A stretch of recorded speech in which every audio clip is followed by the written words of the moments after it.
Anisan'ny azo lazaina fa nahavita be ihany koa ny filohan'ny Fokontany Farahindra Ambohitrimanjaka satria dia olona hatrany amin'ny 300 no nitoloran'ny hena sy vary ary savony ihany koa entina hanamaria ny fetin'ny fahaleovantenantsika malagasy amin'ity taona 2024 ity.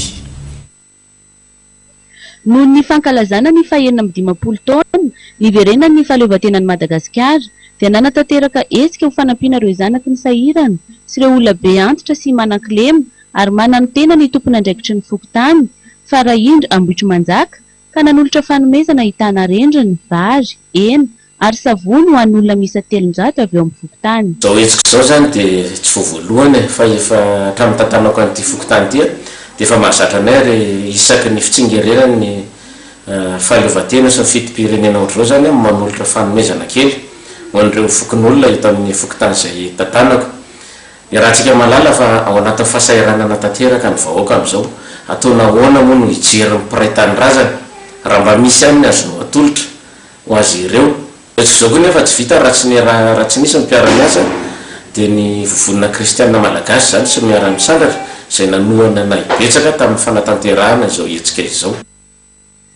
Izao hetsika izao ihany koa no tanteraka dia noho ny fiara-miasa akaiky tamin'ny VKM na vovonana kristianina malagasy sy ny fikambanana miara-misandratra. Dia nafinaritra moa ny vovonana kristianina malagasy miaraka tamin'ny fikambanana malagasy miara-misandratra zany afaka nitsidika Fokontany iray teto Ambohitrimanjaka Farahindra ary dia misaotra an'Andriamanitra satria tena hita mihitsy fa manasoa mihetsika tsara ny fitantanana eo anivon'ny Fokontany miaraka amin'ny filoha-pokotany zany ary navelom-bolo fa fanokafana tamin'ny alalan'ny fideranan'Andriamanitra sy ny tenin'Andriamanitra no nanombohana ny fotoana.